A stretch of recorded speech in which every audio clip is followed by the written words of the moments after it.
Hello, Branden Harvey here with this week's episode of Sounds Good, the podcast where every single Monday I sit down with an inspiring person and talk about happiness, overcoming struggles, and living a life of intentionality and wonder. This week, I'm so excited to share a conversation with Blythe Hill. Blythe is the founder of an incredible organization called Dressember. And basically, Dressember is a movement of people using a dress to fight human trafficking and change the world. And if that sounds crazy, that's because it totally is, but in all the best ways. In fact, her movement has already raised more than $1 million, and this upcoming September is slated to be huge. Blythe is doing some really incredible work, and I loved getting to talk with her. I know that you're going to love hearing from her, so let's just jump straight into the conversation.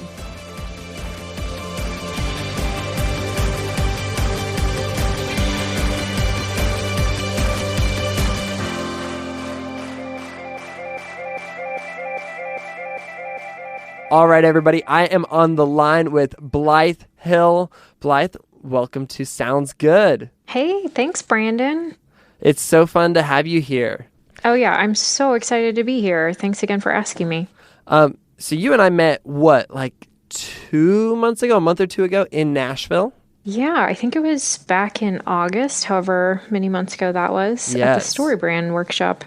Yeah, we were both learning how to tell better stories from master storyteller Donald Miller, and it was really fun. That was where I first heard about Dressember. Am I pronouncing it right? I like to say Dressember, like December, or should I be putting a little bit more emphasis on the dress, like Dressember? I don't know. What do I do? I've never been asked that actually, but I don't hate the Dressember. But I just say it like December, but Dressember. Good. I think I like that. I was born in December. And so I think that it just rolls off the tongue really smoothly for me to just say Dressember. But anyway. Happy early birthday. Thank you. Thank you very much.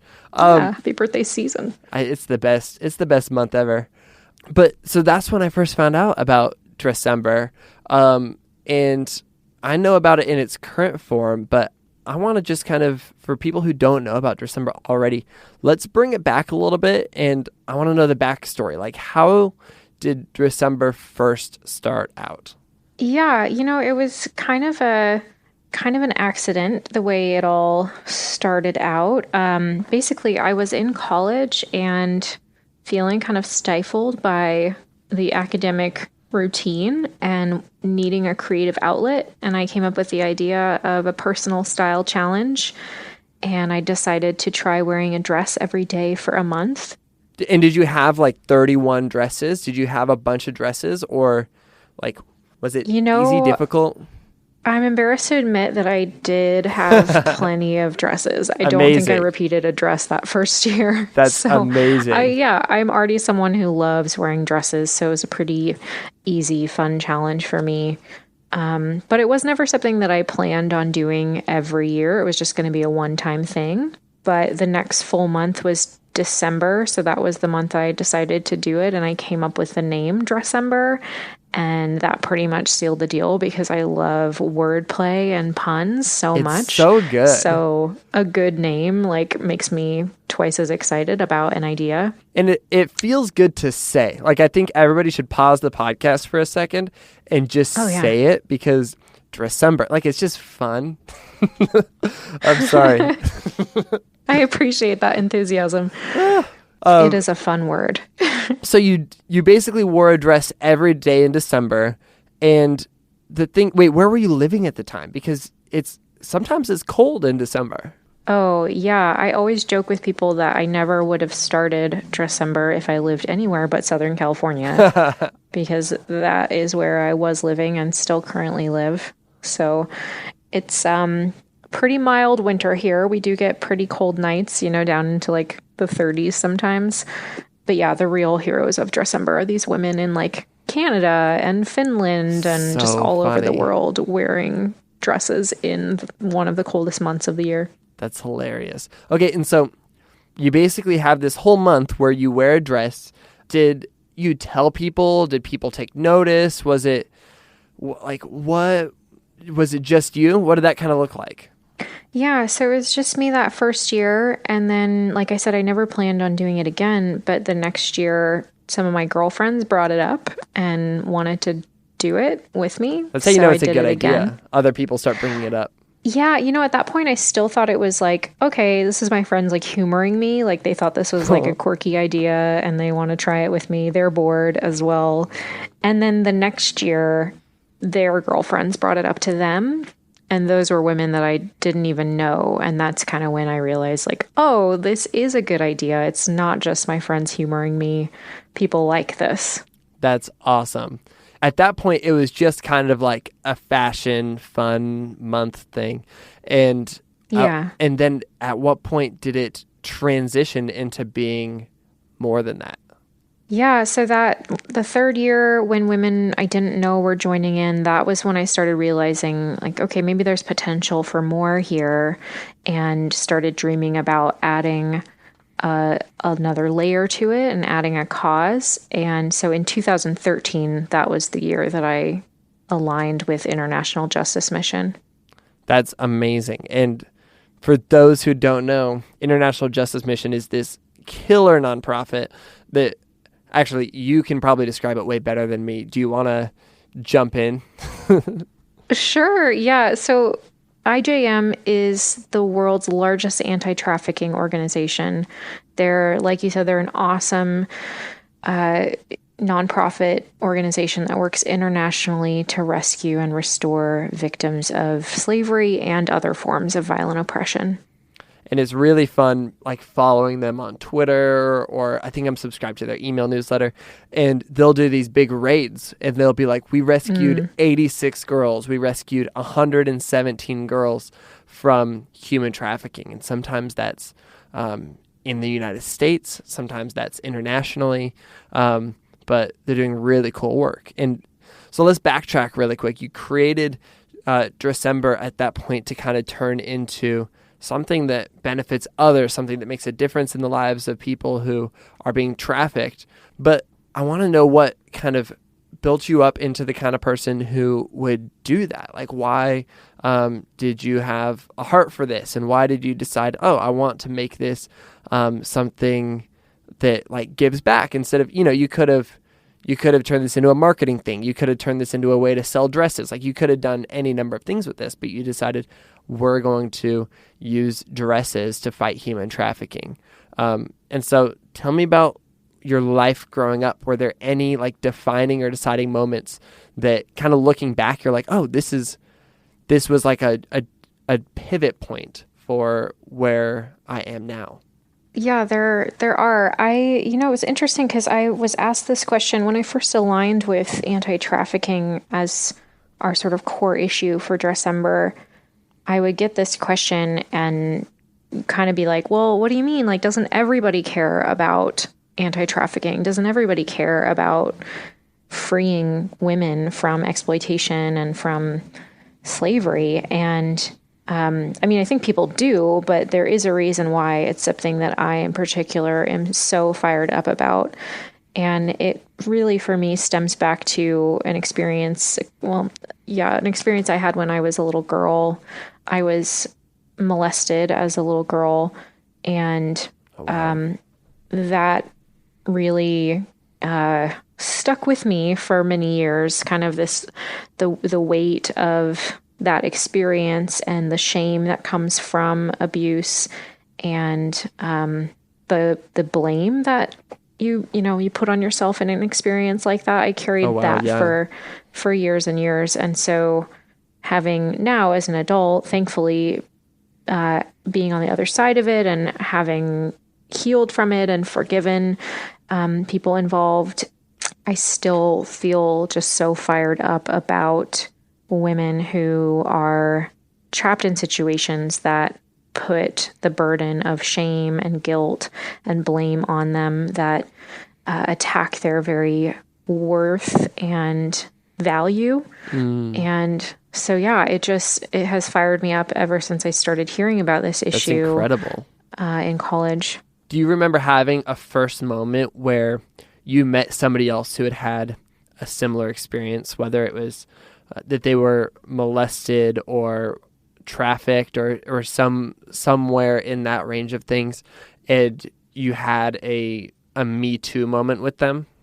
Yeah, it's sadly so common, not only with women, but with men, that it didn't take long for me once I started being open to talking about it, that people started speaking up, like Me Too. I've had a similar experience, and I think one of the hugest honors that for me, getting to do the work that I'm doing, it's such an honor to get to meet anyone who is a survivor of trafficking. Because you can't really rate an experience like being molested versus being trafficked, but totally. I feel like I have this glimpse into what that might feel like. Oh yeah, absolutely. And there is such courage on the other side of it for someone to be able to call themselves a survivor and choose a path that redeems what they've gone through. That's huge. That's incredible. This might be jumping ahead a little bit, but you guys have raised a ton of money to support these women who are coming out of trafficking and these survivors. And do you mind sharing how much you guys raised last year? Yeah, last year we had 4,600 women participate all over the world. Whoa. And we raised $918,000. No. That's it. That's crazy. Okay, so first of all, how does wearing dresses make money? Like, you know what I mean? Like, what's the what's the monetization process? Yeah, that's probably the number one question I get. And that was actually the first time. It was a friend who suggested to me, like, you guys should turn Dressember into a fundraiser. And I was like, that would never work. Like, we're just wearing dresses. Who's gonna, how would we possibly raise money? And then it was really seeing what the Movember campaign has done. Yeah. That changed my opinion on the whole thing, because they have raised millions and millions of dollars through growing mustaches. Mm-hmm. So I've kind of loosely modeled our fundraising model after Movember, where you take on a quirky style challenge and set a goal, and then just tell everyone in your life, this is what I'm doing and why, and I want to try to raise this much because it can do this type of work. And if you want to support me in reaching my goal, this is my link that you can visit and donate to. And then people do, either because they also believe in ending trafficking, or they believe in you, or both. That's incredible. That's a lot of people being impacted. And you mentioned earlier that you've gotten to spend some time with some survivors. Do you have any particular stories that stand out to you of some incredible people you've gotten to meet? Yeah, gosh, there's a handful I can think of, but there was a woman I met last year on a trip to IJM's office in the Dominican Republic in Santo Domingo. I met a young woman named Miriam. She was 17 when I met her, but IJM found out about her when she was 15, and someone reported seeing a girl who looked too young to be a prostitute. She was actually pregnant at the time, and a man was soliciting her for sex. And so IJM got involved and were able to get her out of that situation. When I met her, she was in the process of, she had just given testimony against her abuser, and they were seeking conviction of that man. And so when I met her, she had this lightness about her and a sense of hope and dignity that was so beautiful and so speaks to the work that IJM is doing. And she's also going through a job training program that they're offering as part of the aftercare program. That's so cool. It's just really amazing, because the Dominican Republic, prostitution is legal there. It's a rampant industry, sort of a sex tourism destination. And so IJM's doing a lot of great work on the child trafficking front. That's huge. That's huge. And I love how holistic it is, where there's programs that take care of people afterwards, and it's not just like, okay, get you out of this, but it's, there's a pathway forward that doesn't involve transactional sex. Yeah. So like I said before, you guys are just making such a cool impact with Dressember. I love it. But like anybody who creates something that's powerful and meaningful and makes a difference in the world, I would imagine that you have hit some bumps in the road.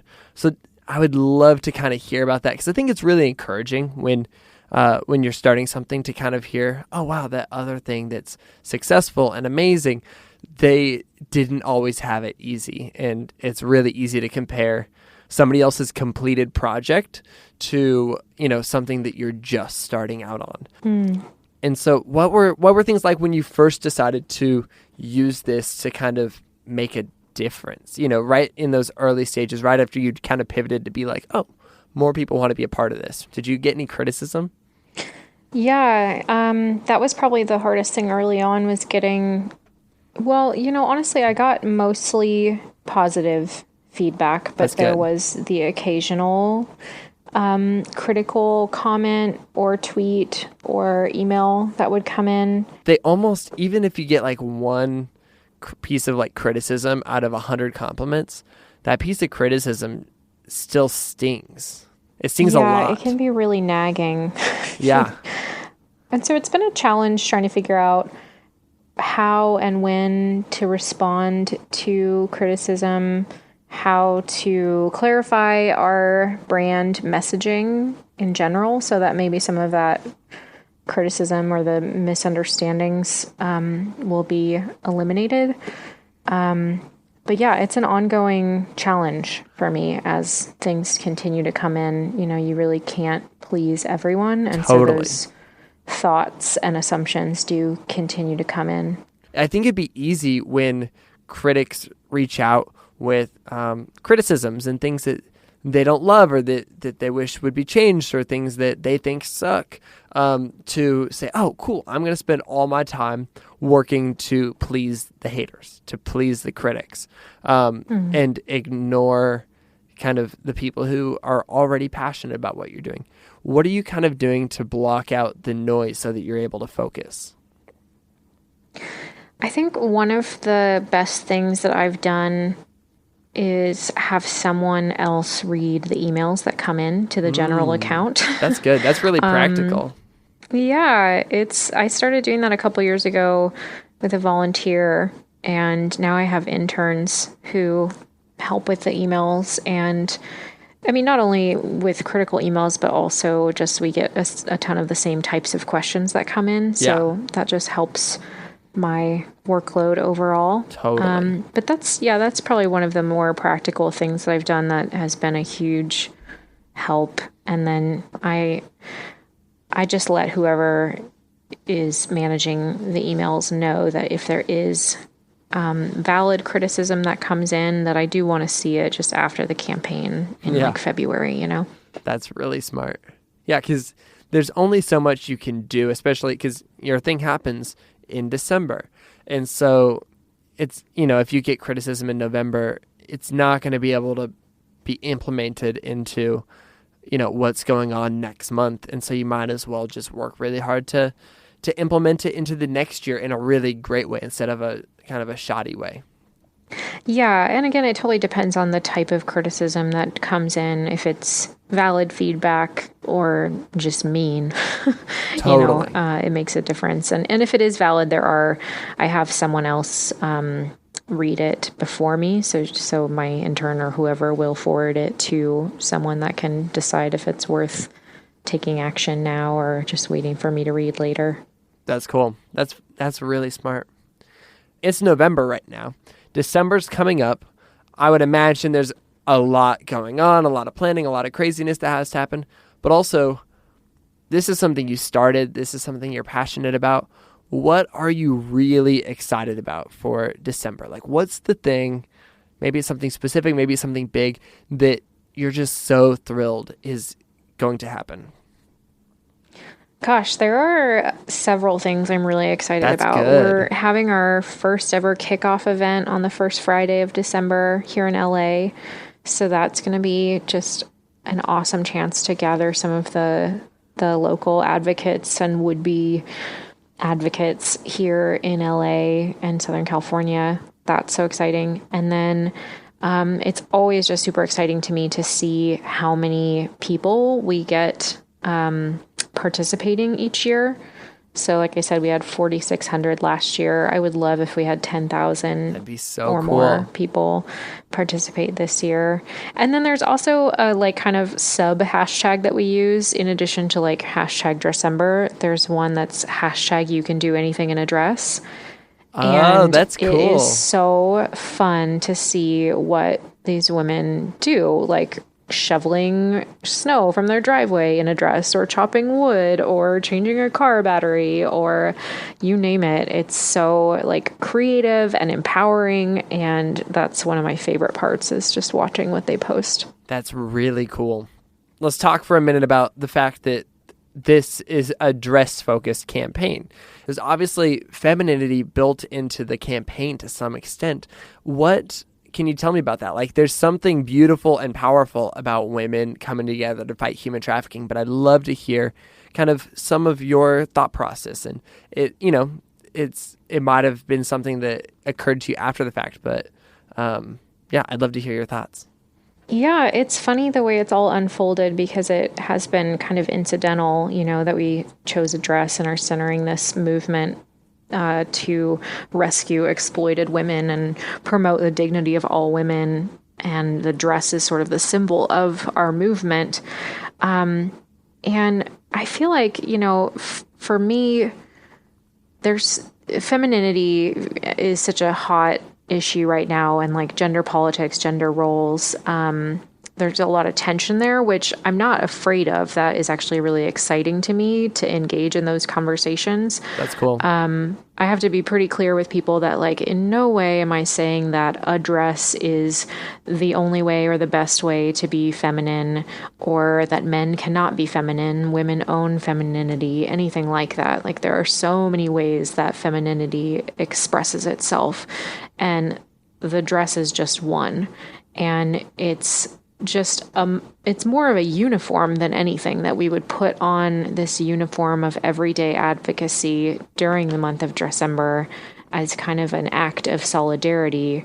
And we could do that with any item of clothing, honestly, but it does happen to be the dress in our case. And I think there are a lot of opinions on that, which again, I think is exciting. I think it starts conversation. And I think for women who hate wearing dresses or view the dress as an oppressive piece of clothing, there is opportunity for a sort of reclaiming of that. That Ooh, like, what good. is that for you, that the dress is something you hate, or some memory attached to it that is negative. There's just so much there, and I think it can be really powerful for a lot of different people in a lot of different ways. That's really cool. I love that, and that's sweet intentionality. And along those lines, when somebody takes part in Dressember, what is the experience that you want them to have? Like, what do you want them to feel? What do you want the people around them to be saying? Like, what's the desired experience? Yeah, again, I think it's different for everyone, but I would love for every woman who's participating to be able to step into a new level of personal freedom for themselves, and whatever that means for them. I get emails about how this happens for participants, and it's still kind of this mysterious thing to me. But I love that about it, that it can be such a personally freeing and powerful experience, that it can be an experience that changes people. Just the daily act of putting on a dress and becoming an advocate, that there's something really empowering about it, that you can use what you have where you are to make a significant impact. Put on a dress and become an advocate. That's really, really cool. Man, on that note, I would love to transition into this part of every single episode where I love to ask 3 questions to all of our guests. And the first question is, how would you describe the kind of person that you most admire in the world? Oh, that's a great question. More and more, I admire kindness. I admire quiet strength. And I guess growing into the leader that I have needed to become for Dressember, I have had my eyes on different leadership styles and just really respect humble leadership. That's really cool. Yeah, someone who listens, who is flexible, again, is kind. Kindness is so huge. That's really good. And I think a lot of times, I think if you were to just kind of ask a bunch of people in general, like what qualities does a quintessential leader have? I think a lot of times it feels like a quintessential leader feels overbearing, like overly strong. You lose that softness that you're alluding to, and that kindness and that humility. And I think that that's my favorite kind of leader, the kind where, I don't know, I feel like when you are around that kind of leader, like you want to pay attention. You don't feel like you have to pay attention. You feel like you want to, or you want to be a part of what they're leading. And so that's a really good point. That's getting me thinking. I like that a lot. Yeah, well, I think, like, again, as I'm stepping into more and more of a leadership role, I've realized how difficult leading is and how lonely it can be and how easy it is to become hardened and cynical. And it's almost the easy way out to just decide, like, nope, my way is the right way. Everyone else is wrong, and I'm not going to listen. So it is this beautiful strength to lean into the questions, the feedback, the grumblings. Do you feel like that's kind of the secret to keeping from getting cynical as a leader, is to kind of pay attention to the feedback, to ask questions, is it that part of it, or is there another component to it? Oh gosh, I do not presume to know the secret to good leadership, but as I stumble along, I think the things that have helped me are like putting a kind of buffer in the way, having someone else field feedback and knowing the right time to review it. Because I think if you just like put your mouth to the fire hose or whatever that expression is, that's going to wear you out pretty quickly. But yeah, taking designated time to review feedback and adjust accordingly is good. And then I think having a community of other people in a similar situation, other leaders or mentors, that's been really helpful for me as well. That's amazing. That's really good. Man, question number 2 is, what are you consuming that you love right now? Okay, this is kind of embarrassing, Bring but it. I was really inspired by Game of Thrones. No way. Yeah, this is also embarrassing, but I watched all 6 seasons in like a month and a half over the summer. And Daenerys, do you watch the show? I don't. I'm sorry. Okay. It can be kind of a rough show to get into because it's graphic and it's violent and it's not for everyone. But the story is so good and so strong, and the characters are crazy incredible. And there's this one character who is called Khaleesi, and Daenerys Strongboard. Khaleesi just means queen, so that was always confusing to me when people talked about it. But Daenerys, she is all about freeing people from slavery in her rise to power. Whoa. So that's a pretty clear connection, and she's a boss lady. That's so cool. That's so funny. That's not what I expected you to say, and that makes me so happy. Like, what deep, profound thing can I say? Game of Thrones. Oh, so good. My final question is, based on the ways you've chosen to step out and live your life differently, what's one thing you'd encourage someone else to do in their own life today? Yeah, I think for me, it's been incredible to see the power of an idea, to see an idea, this silly idea I had when I was bored, become such a force of its own and create a community of like-minded people. So I guess I would encourage people to keep ideating and like write down your ideas, talk about your ideas, flesh out those ideas. Like where could those lead, and what connections could you make between a hobby and a local or global passion? Like that's gotten me really fired up, just seeing how it's played out in my life. That is incredible. I absolutely love that. And Blythe, this has been seriously so much fun. I love everything you're doing with Dressember. This has been incredible. Blythe, if people want to follow along with everything you're doing with Dressember, where can they do that? Yeah, I'd say the best place is social media, namely Instagram. There's the hashtag Dressember, or we're on Instagram as Dressember. Perfect. And then what about people who want to get involved? Yeah, for women who want to take the challenge of wearing a dress every day for the month of December, you can go to Dressember.org and sign up as an individual or as a team and set a goal and then tell everyone what you're doing and why. And there is a way for men to be involved, Branden. Amazing. There's a growing community of men within the Dressember world who are committing to wearing a bow tie every day of the month of December. Yeah, and other guys are wearing just any tie or like kind of dressing up like a dressy-sember or dapper-sember or whatever you want to come up with. Yeah. And then if someone just wants to donate, you can also go to Dressember.org and donate to the general campaign or search a participant or team name on the site. That is so cool. Man, this gets me so excited. Blythe, this has seriously been so fun. Thanks for being on the show today. Of course. Thanks so much for having me, Branden. Really enjoyed it.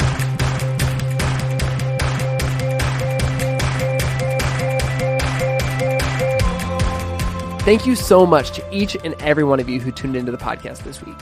If this is your very first time listening, subscribe to the show to get a new conversation with an inspiring person downloaded straight to your phone in your sleep every single Monday.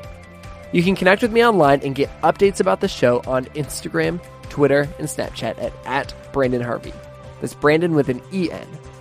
And this week and every week, you can find the show notes for this week's episode of Sounds Good at brandenharvey.com/podcast. Again, that's brandenharvey.com/podcast.